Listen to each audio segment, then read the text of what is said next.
오늘을 살아가는 묵상 시간입니다. 오늘 본문 말씀 이사야서 12장 2절입니다. 보라, 하나님은 나의 구원이시라. 내가 의뢰하고 두려움이 없으리니 주 여호와는 나의 힘이시며 나의 노래시며 나의 구원이심이라. 여러분, 오늘날 많이 증거되고 있는 복음은 하나님의 진노하심이 빠져있는 복음이라는 생각도 듭니다. 하나님의 위로하심, 하나님의 사랑만을 너무 간절하죠. 마치 우리의 가려운 부분만 긁어주는 정도에 불과하지 이 죄를 향하여 달려가는 사람을 막아내지 못하는 것 같습니다. 여러분, 복음이 가장 영광스러울 때에는 인간의 죄성이 그대로 드러날 때입니다. 율법을 통하여 우리 인간의 절망적인 상태가 여지없이 하나님 앞에 드러날 때이죠. 이 구원은요, 우리를 기가 막힐 웅덩이에서 건져내는 것이라고 말합니다. 힘든 상태에서 힘을 주거나 위로해 주는 것이 아니기에 우리는 때로 뒤를 돌아볼 필요가 있습니다. 도대체 내가 과거에서 얼마나 절망적인 상태에서 허우적거리고 있었으며 얼마나 소망 없는 상태에서 지금 이 자리로 오게 되었는지 살펴볼 필요가 있는 것입니다. 그래서 오늘 본문 속에 말씀합니다. 보라라고 하는 것은 아주 강한 표현입니다. 이것은 우리가 흔히 쓰는 오라는 표현이죠. 하나님에 대하여 표현하라고 하니까 너무 가슴이 벅차서 그냥은 말이 나오지 않는 것입니다. 보라, 하나님은 나의 구원이시라. 이 말은 보라, 하나님은 정말 약속하신 대로 나를 그 어려움에서 건져내셨다라는 뜻입니다.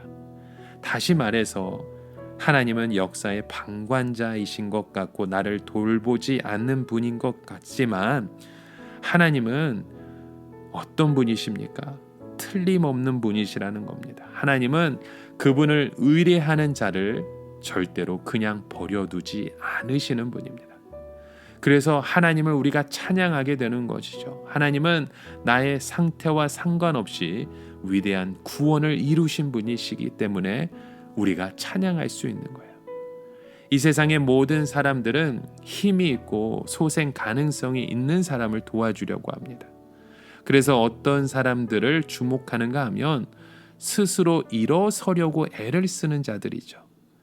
그런 사람들은 조금만 밀어주면 금방 일어설 수 있기 때문입니다. 그러나 하나님은 어떤 사람을 일으키십니까? 도저히 소생할 가망이 없는 사람입니다. 다른 사람은 물론이고 자신도 스스로 소생할 가망이 없다고 생각해서 자포자기하고 있는 사람들을 그 절망에서 건져내시는 겁니다. 하나님은 결코 다른 사람의 도움이나 협력이 필요한 분이 아니십니다. 중요한 것은 오직 하나, 하나님께서 우리를 불쌍히 여기시는 겁니다. 보라, 하나님은 나의 구원이시라. 이 말이 무슨 뜻입니까? 봐, 그동안 너희들은 내가 전혀 가망이 없는 사람이라고 했지. 사실 나도 그렇게 생각했어. 그러나 하나님은 이렇게 소망이 없는 사람을 다시 일으켜 영광 받으시는 분이야 라는 뜻입니다. 하나님은 똑똑하고 가능성 있는 사람만 골라서 도와주시는 분이 아닙니다. 하나님의 말씀 때문에 완전히 소망이 없는 상태에 빠진 자, 자기 죄 때문에 깊은 절망에 빠져 있지만 그 중에도 하나님을 소망하는 자를 일으키십니다. 그래서 말씀하는 겁니다. 내가 의뢰하고 두려움이 없으리니, 그 말씀은 하나님을 경험해 본 사람만이 할 수 있는 말입니다. 하나님을 한 번이라도 경험해 본 사람은 절대로 다른 것을 의지하지 않습니다. 그리고 자신의 부족함을 두려워하지 않습니다. 왜냐하면 하나님은 그런 것을 보시지 않기 때문입니다. 사람들은 무엇인가 가져야 비상 상태를 대비할 수 있기 때문에 두려움이 줄어듭니다. 그러나 하나님은 전적으로 연약한 자를 좋아하십니다. 사도 바울이 말한 것처럼 내가 연약할 때가 오히려 강함이라 말씀하죠.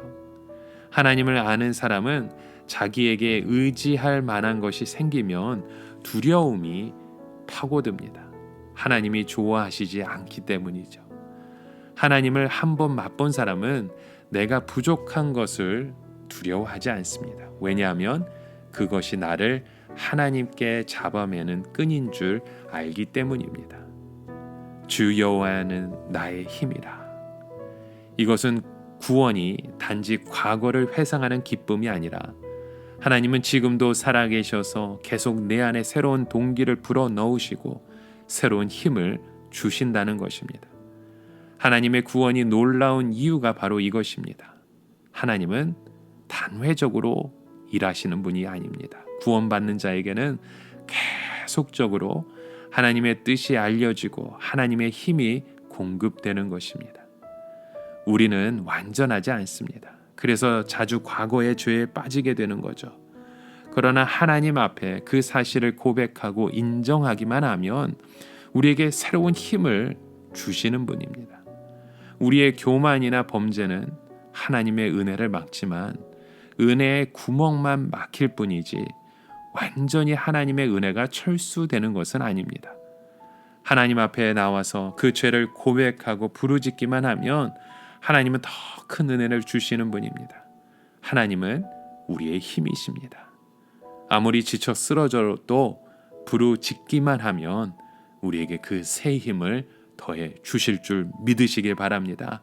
그럼 믿음의 고백을 가지고 우리 주 여호와 하나님 보라, 나와 함께 하시는 그 하나님만을, 나의 구원자 되어주신 그 하나님만을 소망하는 우리의 모든 삶들에게 주님의 이름으로 축원합니다. 하나님 아버지, 나의 구원자이시고 나의 힘이 되어주시고 나의 노래이며 나의 삶의 이유가 되어주신 하나님만을 바라보기 원합니다. 그 은혜 속에 우리가 함께 고백하며 함께 그 은혜를 되찾아갈 수 있는 믿음의 가정들과 믿음의 공동체와 믿음의 사명자들 되게 하여 주시옵소서. 예수 그리스도의 이름으로 기도드립니다. 아멘.